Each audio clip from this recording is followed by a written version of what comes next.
Evening, everyone. So we are having I'll just wait for everyone to get into the room. So today we're having a little bit of a different, well, for those who are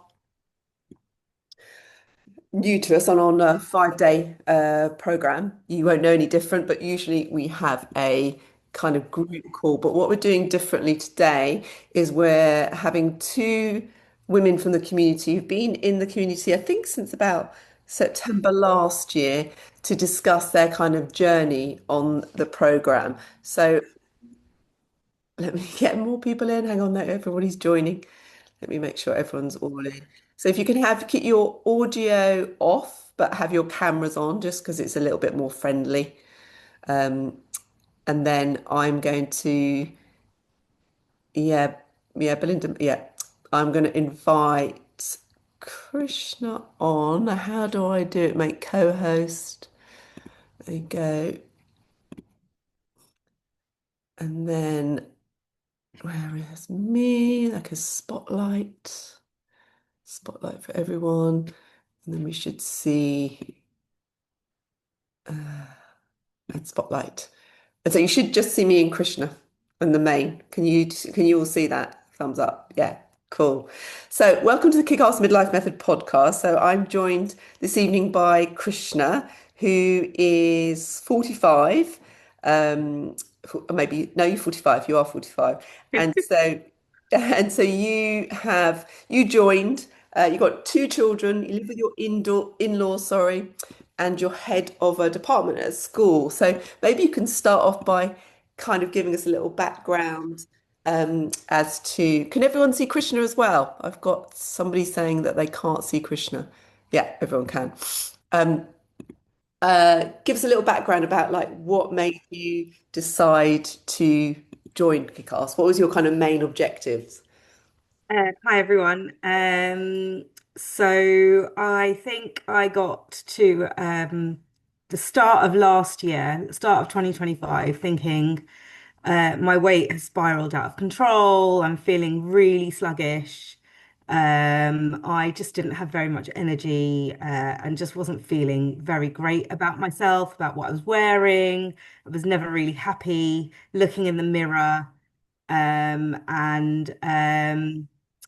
I tried a program with a different nutritionist because I really liked what I'd seen with her. I tried it for a month and then realized that it's too restrictive for me. And then I liked one of Rachel's posts. I don't know what it was, a video that I'd seen. It just come up on my Instagram reel on my feed. And she reached out to me. And the conversation we had at that point was, why have you reached out? Why did you like what you saw? Or why did you follow me? And I was like, well, I connected with kind of some of the things that you've posted. And then I was kind of she shared the process with me and I thought I'd give it a go. And I think I signed up for 6 months initially.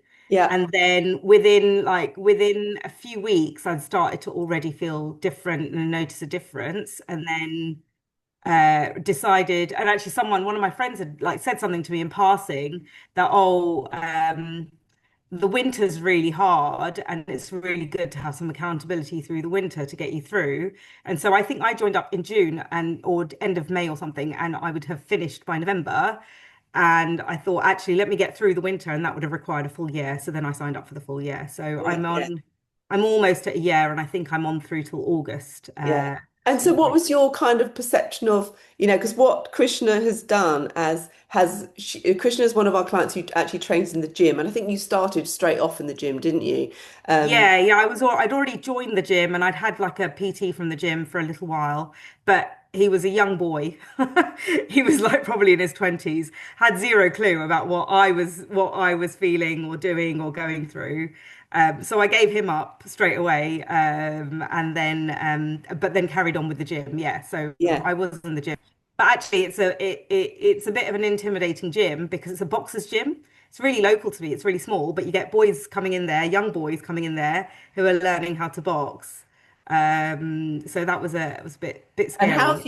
have you overcome that? Because, just to share, Krishna's gone from, well, did you start off like a 20 kilo deadlift? I couldn't quite understand your Yeah, 20 well, kilo. the first deadlift I tried with the barbell was 20 kilos.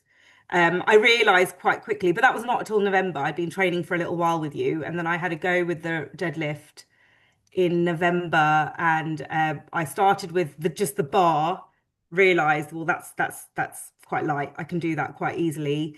Added on five, added on another five, and then within a couple of weeks, I was at 40, and then I was like, actually, this is harder. And then slowly, I progressed a couple of. You can add on 2.5 kilos every time you want to progress. And then yeah, just last week I got to 70 kilos, which was really, really amazing for me. So Yeah. So you're now what, deadlifting your equivalent of your body weight, more than my body weight, more than yeah. your body Yeah, weight, yeah, more than yeah, your body yeah. weight. Yeah, Yeah. I think we'd set a target of 120%, and I'm almost there now. So yeah. Yeah, yeah. And so how does that feel? And how have you, for those listening who might still be just doing a 10 kilo goblet squat, how have you kind of gone from, mentally, how has that changed you and how you feel about what you're capable of doing? I think it so it I feel more confident with adding more weight on because I know the technique now. So I think initially I was quite anxious and quite hesitant to add more weight on. But it was funny because I was with some friends over the Easter holidays and we were training together in the hotel gym that we were at. And some of them go to the gym, but they work out at home.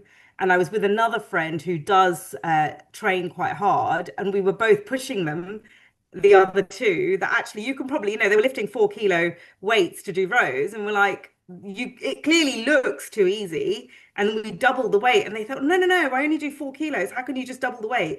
And they did it, and they were like, wow, I can do this. It hurt the next day. And I think it's getting past that it's going to hurt the next day, and that's fine. Yeah, But as long as you focus on the form and you do it carefully and slowly, and really consciously, then the risk to injury is much lower and so on. I think that's what we all get scared of. That if I lift too heavy, and I remember I did once lift too heavy. I find it really hard sometimes in the gym to calculate how much to put onto the barbell. You forget how much the barbell weighs, and you've got to think, oh, I need to add on another 10 here and there or whatever. I added too much on, tried to lift it, realized, oh, I can't lift it, and in doing that, hurt my back. So there are times when you do, it does happen. yeah. um That's but kind of being about otherwise, intentional, isn't it? About yeah, actually yeah, taking charge and being yeah, very aware of what you're yeah, lifting. And that's a really important thing if anybody does lift in the gym, not to forget that the bar itself is usually 15 at the yeah, minimum for, because yeah. sometimes there's the ladies bar, which is 15, It's 20. The one that and I've got is a 20 20 most of kilo, the and time it it's tells you on 20. the end what Yeah. it is.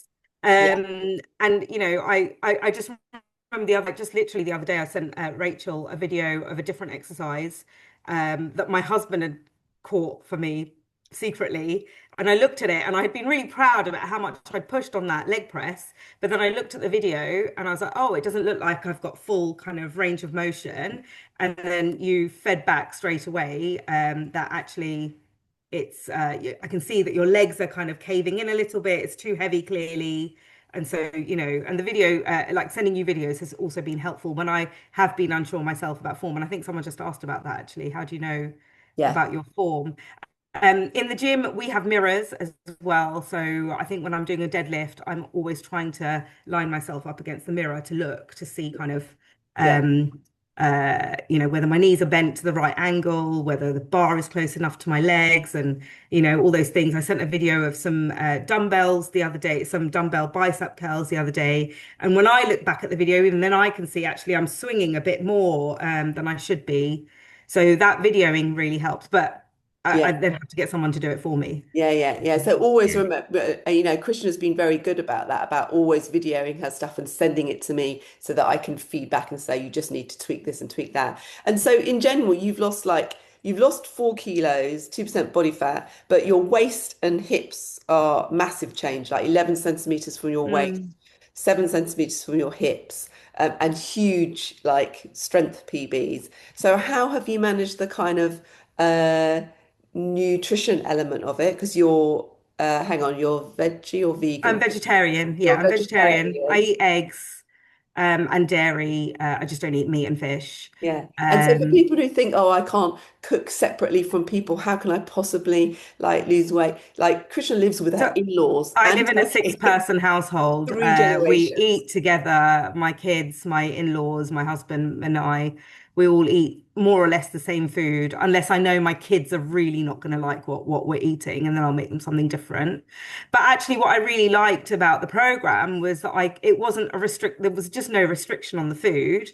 It was about finding tweaks to what we were already eating. So for me, it was, as an Indian, we eat a lot of curry and, chapatis or rotis and stuff. So it was trying to find a way to balance that out, making sure I had more of the curry and the veg, with Greek yogurt as a protein, and less of the kind of the carb, the roti or the rice or etc., and switching things out for quinoa. So that was easy enough to do. That we'd have the curry, the base curry for everyone to eat, the vegetables and maybe a salad on the side, and everyone would eat that. And I might have a bit of quinoa on the side of it, or a bit less of the chapati, and lots more of the Greek yogurt, for example. We make yogurt at home, but that doesn't have enough protein for me. So I've stopped eating that. My kids eat that, my in-laws eat that, but I then will have the Greek yogurt on the Yeah. side.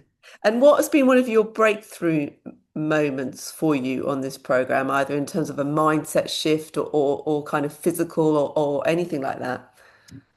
In the gym, one big thing was learning to what having eaten does in terms of my progress at the gym. I remember I went to the gym one day in the afternoon. I normally go first thing in the morning. That's when I'm able to go. But that day, for whatever reason, I'd gone a bit later, and I was able to just push that much harder. And it was because I'd eaten, obviously, I'd had breakfast by then. I'd probably had lunch, if I remember correctly. And then, learning from that, actually, I need to eat, and then tweaking my intake of what I eat and what time I eat in the day. So I'll always now eat before I go to the gym, even if that's at 5:30 in the morning. I'll have a shake, with coffee in it. That was, in terms of food, and in terms of fueling myself for the gym. That was one breakthrough. Another real breakthrough came for me when I was on holiday over Christmas and I was away with my in-laws. And it was a real realization of why I'm doing this. And, we'd gone to visit a temple, and my mother-in-law, the temple was at the bottom of a hill, but it was quite a steep hill. And we got to the bottom, and my mother-in-law had basically a panic attack, thinking, how am I going to get back up this? And she's not yet 75, she's almost 75. And it was at that point that I thought, I still want to be traveling when I'm 75 years old, doing amazing things like this. We were in India, but not having that fear of, crap, how am I going to get back up that hill, and being able to do things. And you pointed out to me that day when we met, that I think it's, you live with them, so you see it all the time as to what the limitations can be as you get older. And that kind of made it really real for me in terms of the why for what I was doing this for. It was not so much really to lose weight. In the end, it's become less about the weight and how I look. Of course, that's great, Yeah, but it is really about being able to function yeah, as yeah. I get a bit older. Yeah. And Krishna's talking about when we met, she was very brave, and I invited people from the community to take part in a photo shoot, which I always notice that, like, whenever I ask any of you to take photographs, the body ones, everybody avoids it, everybody hates it, and lots of women always say to me they don't even look at themselves in the mirror. They never have photographs taken of them, and so one of the reasons, which is why I did the photo shoot, was exactly this, because we should be able to be like, our bodies are ourselves, they're part of who we are. We should be able to look at ourselves in the mirror and see a photo. So how did you find that photo shoot? Oh gosh, it was so out of my comfort zone. It was totally I don't have photos. I very rarely have photos of me by myself, especially with gear on that is it, it wasn't revealing as such, but it was more revealing than I Right. would like, would it, Yeah, would have yeah. felt comfortable with. And I remember putting one set of clothes on and feeling really uncomfortable with it. And then you and Liz, who was with us, thought both were like, "Oh my God, that's amazing." And then looking back at the photos, I couldn't believe the physical change and also at that point I said to Rachel, I don't want to get thinner. This isn't, I love the curves. I love how curvy my hips are, and how strong I look and feel. I don't want to get any thinner, and I don't need to get any thinner. I want to get stronger. And it helped kind of cement all of the reasons for doing something, and it that's what has is driving me now. Yeah, yeah, brilliant. Let me just see if anyone's got any questions that yeah, no, that's all right. I can answer those afterwards. So thank you for coming on, Krishna. Thank Um, and I'm gonna ask Kirsty, where are you? Hello. Hello, let me hang on, let me unpin remove um where are you, Kirsty there? Let me make you co-host and then add spotlight. There you go, and take that. Remove spotlight. There you go.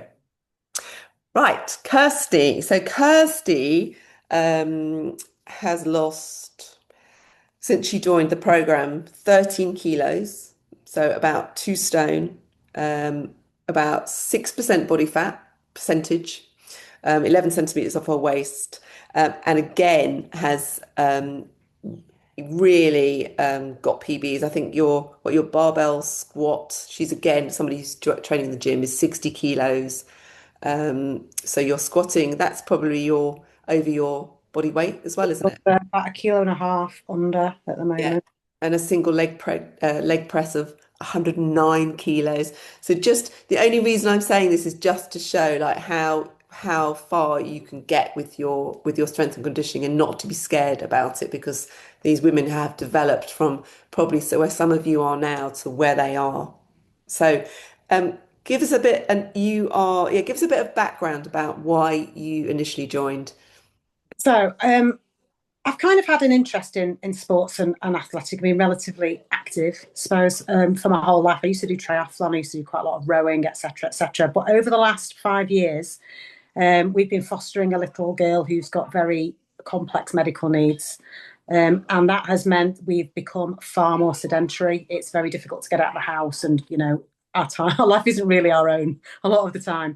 And as part of that, last summer, I had to have a medical redone for the fostering agency, and was quite mortified to find that my BMI was put me in the obese range, and I had borderline type 2 diabetes. I'd recently developed a wheat allergy.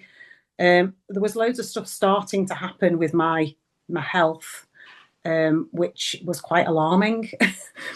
So at that point, I decided I needed to do something about it. So I started off on my own in June, and I have lost. I'd started on I had to cut all the wheat out of my diet and gluten, and I'd cut back on my anything that was triggering my blood sugars quite a lot.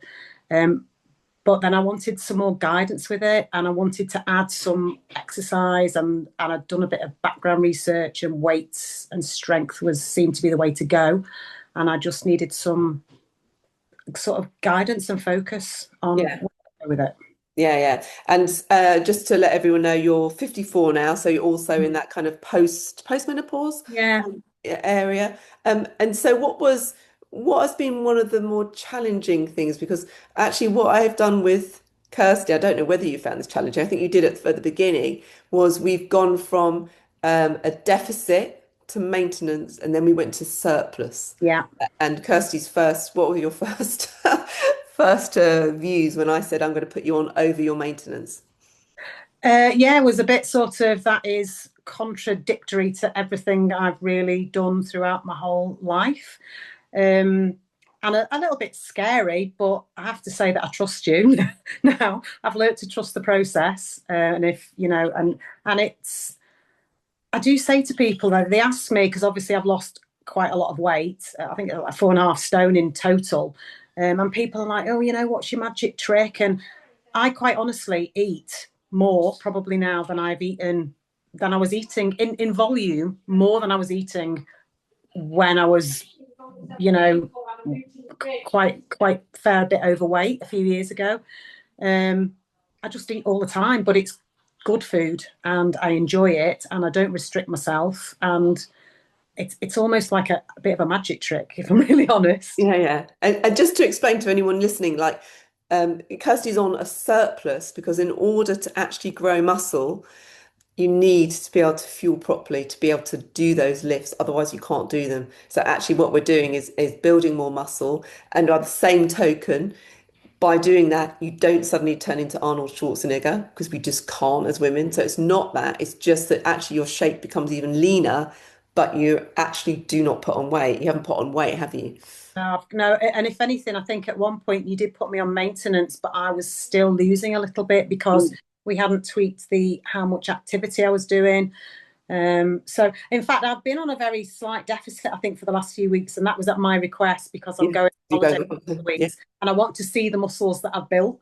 But my intention is when I come back from holiday to focus back on, building muscle. On the lift, yeah, yeah. I haven't really lost a lot, to be fair, but I do think that my body composition has quite changed a fair bit over the last month, even. I can just see it.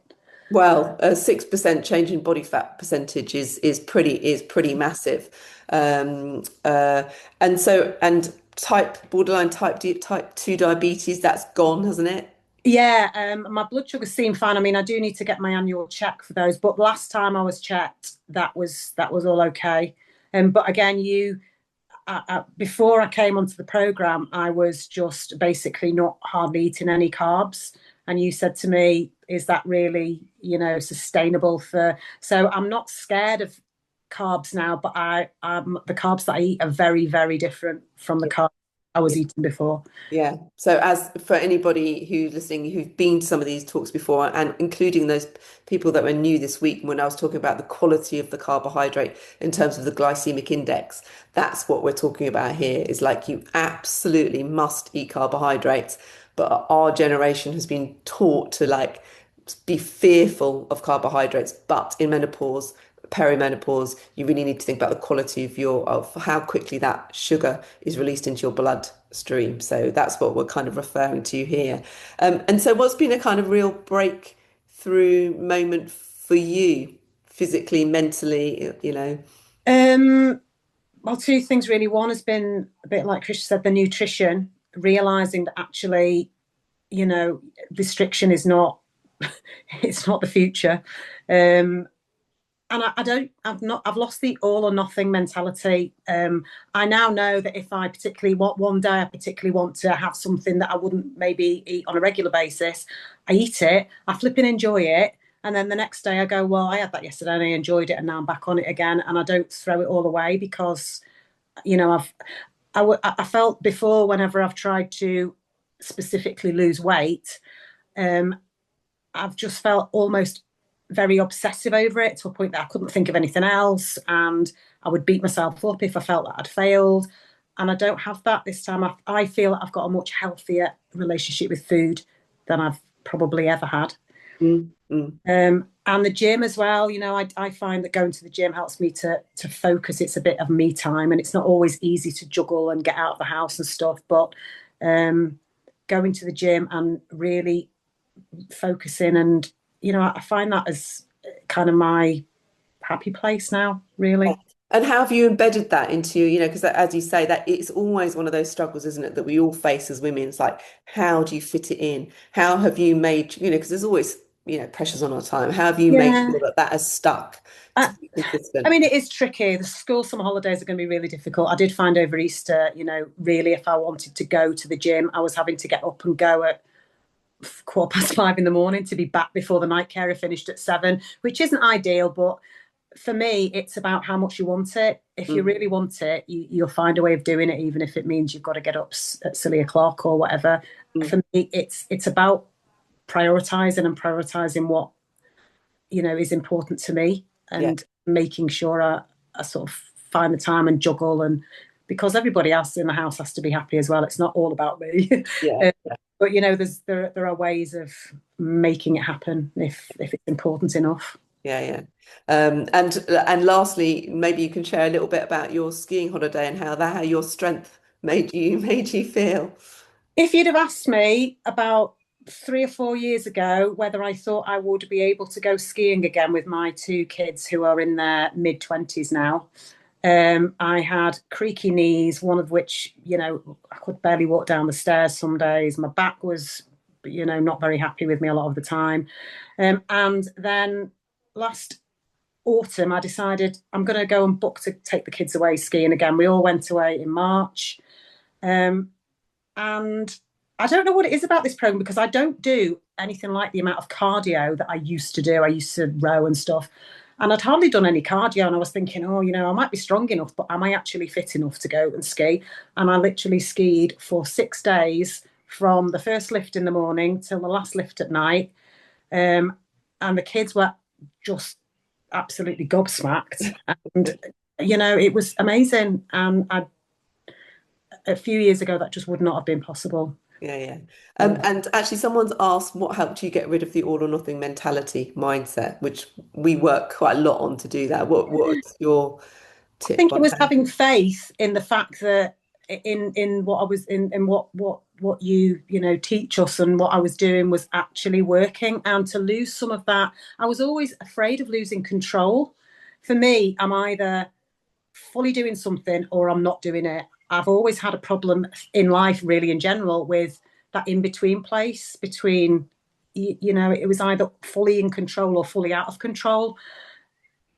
And I think now I've just got, I don't know how, but I've got a healthier relationship where it's not as obsessive. I don't, Mm. hard to put my finger on exactly Do you what. think it's like kind of partly the structure and accountability that you've been in this process, so you trust the process, you don't need to be all or nothing. Yeah, and I mean, I do think one of the things that I do that I'm still doing and works for me is I still track my food. Mm. But I track my food not so that I can see what I can't eat.